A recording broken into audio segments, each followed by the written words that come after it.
청취자분께서 보내주신 자료는 2026년 1월에 발행된 감사원의 개인정보 보호 및 관리 실태 감사 보고서입니다.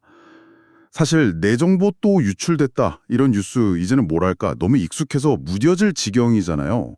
그런데 이 보고서는 그 익숙한 유출이 대체 왜 어떻게 계속 반복되는지 그리고 정부 대응은 과연 제대로 작동하고 있는지 그 속을 아주 날카롭게 파고들고 있습니다. 네, 이게 그냥 사건, 사고, 모음집이 아니라는 게 중요해요. 2020년에 여러 부처에 흩어져 있던 개인정보 보호 기능을 한데 모아서 개인정보보호위원회라는 컨트롤 타워를 만들었잖아요.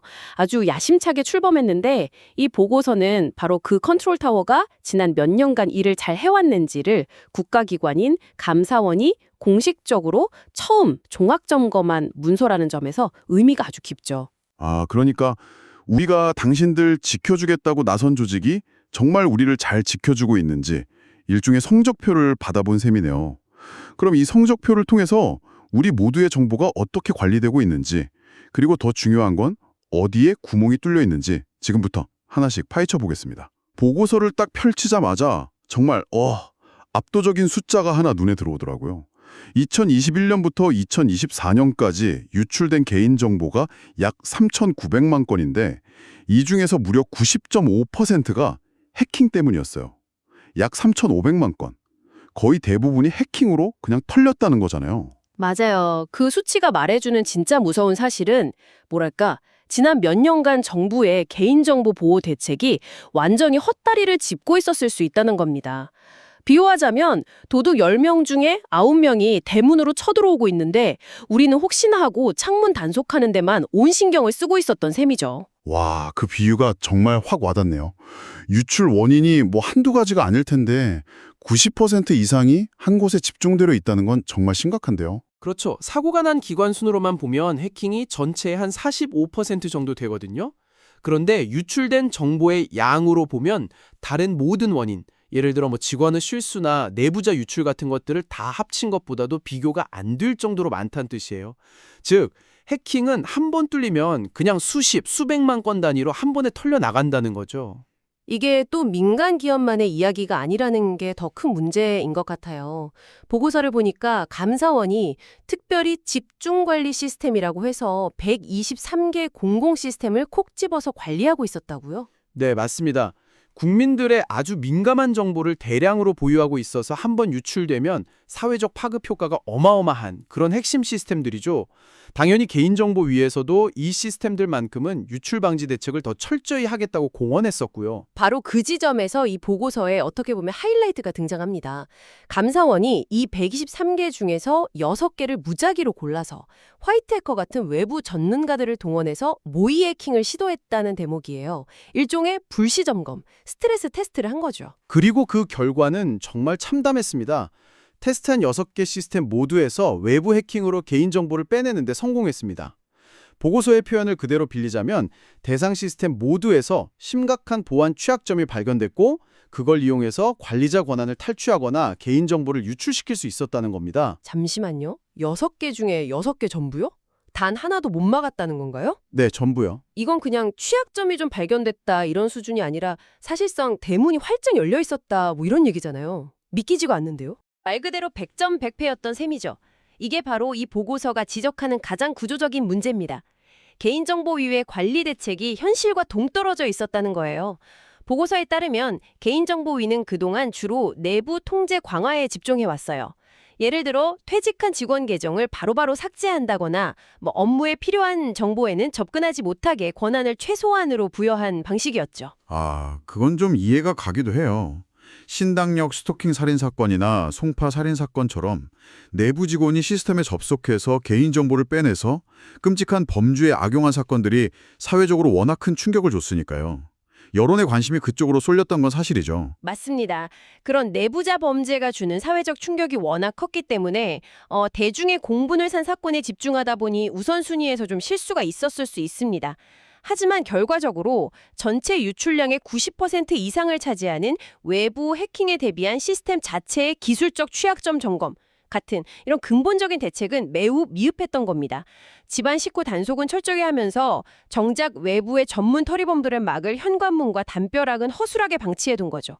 방향 설정에 큰 착오가 있었던 겁니다. 정리하자면 가장 시끄럽고 눈에 띄는 문제에 대응하느라 실제로는 가장 큰 피해를 일으키는 조용한 위협을 놓치고 있었다. 이런 지적이네요. 정말 뼈 아픈데요. 네, 바로 그 점입니다. 자, 그럼 어쨌든 방어선이 뚫려서 정보가 유출됐다고 해보죠. 일단 유출되면 그 다음이 더 골치 아프잖아요. 내 개인정보가 다크웹 같은 곳에서 상품처럼 거래되고 그걸 산 사람들이 스미싱이나 보이스피싱 같은 2차 범죄에 총알로 사용하니까요.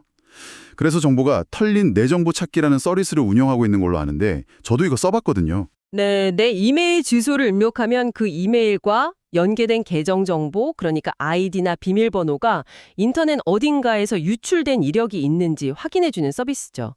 취지 자체는 굉장히 좋습니다. 그런데 저도 써보면서 느꼈던 그 답답함이 보고서에 그대로 있더라고요. 유출 이력이 있다고 알림이 떠서 가슴이 철렁했는데 그래서 뭘 어떻게 해야 할지 정말 막막했어요. 결국 제가 가입했던 사이트 수십 개 비밀번호를 일일이 다 바꾸는 그런 노가다를 했는데 이 보고서를 보니 왜 그렇게 답답했는지 알겠어요. 어떤 부분 때문이었나요? 이 서비스가 제 정보가 유출됐다는 사실은 알려주는데 정작 가장 중요한 어디서 유출됐는지는 쏙 빼놓고 알려주잖아요. 예를 들어 제가 쓰는 A 쇼핑몰에서 털린 건지 B 커뮤니티 사이트에서 털린 건지 알 수가 없으니까요. 이건 마치 집 어딘가에 도둑이 들었다고 알려주면서 어느 방인지는 알아서 찾아보세요 라고 하는 거랑 똑같더라고요. 정확한 비유입니다. 보고서도 정보 주체가 유출 출처를 알 수 없어 실질적인 사후 조치에 한계가 있다고 명확히 지적하고 있어요. 사용자는 내가 가입한 수백 개 웹사이트 중에 당장 어디 비밀번호를 바꿔야 하는지 알 수가 없으니 불안감만 커지고 실질적인 대응은 어려운 거죠. 이런 개인을 위한 서비스도 간쪽자리인데 그럼 기관 차원에서 유출 정보를 탐지하고 삭제하는 업무는 잘 돌아가고 있었을까요? 한국인터넷진흥원 K사에서 공공기관 웹사이트에 개인정보가 노출됐는지 점검하는 업무도 하잖아요. 그 부분도 감사해서 심각한 문제점들이 발견됐습니다. 크게 두 가지인데요. 첫째, 탐지해야 할 웹사이트 목록 관리부터가 엉망이었습니다. 목록 관리가 엉망이라는 건 무슨 뜻이죠? 예를 들면 이미 폐쇄돼서 존재하지도 않는 웹사이트를 계속 점검 목록에 넣어두고 점검 완료 도장을 찍고 있었던 거예요. 반대로 새로 생긴 공공기관 웹사이트는 아예 점검 대상에서 누락되어 있었고요. 이건 뭐랄까, 인력이 부족해서라기보다는 기본적인 업무 관리 자체가 안 된 거죠. 허공에 삽질을 하거나 정작 파야 할 곳은 그냥 지나친 거군요. 정말 기본적인 문제네요. 그렇습니다. 두 번째 문제는 더 심각한데 정해진 탐지 주기를 제대로 지키지 않았다는 점입니다. KISA 내부 기준에 따르면 중요도가 높은 사이트는 7일마다 점검하게 되어 있거든요. 개인정보 노출은 시간이 생명이니까요. 그런데 감사 결과 실제로는 14일 주기로 점검하는 등 업무를 소홀히 한 사실이 드러났습니다. 스스로 정한 규칙조차 지키지 않으면서 골든타임을 놓치고 있었던 셈입니다. 와, 정리해보면 유출 후 대책도 정말 총체적으로 부실했네요. 개인에게 알려주는 서비스는 알맹이 빠진 정보만 주고 기관의 노출 정보를 탐지하는 시스템은 점검 대상 목록도 엉망이고 점검 주기도 제멋대로였다는 거니까요. 네, 사전 방어도 사후 대응도 모두 낙제점에 가까웠던 거죠. 외부 해킹에도 이렇게 속수무책으로 뚫리고 유출된 후의 대응도 이렇게 미흡한데 설마 내부 단속은 잘 되고 있었겠죠. 앞서 그나마 신경 썼다고 하셨는데 보고서를 보니 꼭 그런 것만도 아니더라고요. 맞습니다. 그나마 강화했다고 평가했던 내부 통제마저도 구멍이 숭숭 뚫려 있었습니다. 가장 대표적인 게 바로 유령 계정 문제예요. 유령 계정이요? 네, 일부 공공 시스템이 기관의 인사정보 시스템과 연동이 되어 있지 않아서 직원이 퇴직을 했는데도 시스템에 접근할 수 있는 권한이 그대로 살아있는 경우가 발견된 겁니다. 세상에, 그럼 퇴사한 직원이 마음만 먹으면 언제든 다시 접속해서 정보를 빼낼 수 있었다는 거잖아요. 만약 앙심을 품고 그랬다면 어떡하죠? 아니면 그 퇴사자 계정이 해커에게 탈취당하면 그건 그냥 합법적인 뒷문이 열리는 거나 마찬가지인데요? 생각만 해도 아찔하네요. 바로 그 위험이 그대로 방치되어 있었던 거죠. 또 다른 심각한 문제는 데이터베이스, 즉 DB 관리자의 접속 기록 점검이 아주 미흡했다는 점입니다. 일반 사용자가 웹 화면을 통해 제한된 정보를 보는 것과 시스템의 모든 핵심 정보가 저장된 DB에 직접 접근할 수 있는 최고 관리자가 정보를 보는 건 차원이 다른 문제거든요. 그렇죠. DB 관리자는 사실상 신의 권한을 가진 사람이잖아요. 마음만 먹으면 모든 정보를 다 볼 수 있으니까요. 그런데 감사 결과 바로 이 DB 운영 관리자가 개인정보를 조회한 기록에 대한 점검과 모니터링이 전혀 제대로 이루어지지 않고 있었습니다. 보고서에 따르면 규정상 월 1회 이상 점검하게 되어 있는데 이걸 그냥 건너뛴 기관들이 많았다는 겁니다. 이건 내부자가 작정하고 대규모 정보 유출을 저지르는 것에 매우 취약한 구조예요.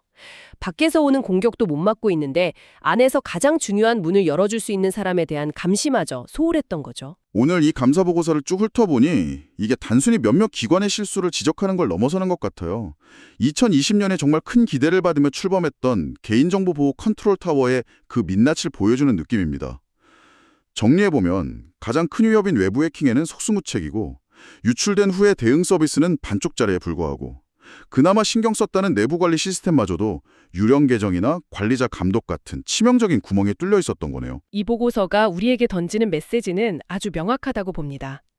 개인정보 보호라는 게 단순히 멋진 법률을 만들고 여러 조직을 하나로 합쳐서 간판을 바꿔 다는 것만으로는 절대 완성되지 않는다는 거죠. 실제 현장에서 기술적인 취약점을 제대로 점검하고 있는지, 피해를 입은 국민이 실질적인 조치를 취할 수 있도록 제대로 된 정보를 지원하고 있는지, 그리고 잘 보이지 않는 관리의 사각지대까지 꼼꼼히 챙기고 있는지, 이런 지속적이고 실질적인 노력이 없다면 아무리 거창한 조직을 만들어도 언제든 무너질 수 있는 사상 누각과 같다는 강력한 경고입니다.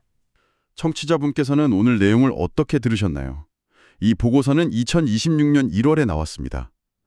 과연 이 감사 결과 이후 지금 우리의 개인정보는 얼마나 더 안전해졌을까요? 어쩌면 진짜 중요한 질문은 이것일지도 모르겠습니다.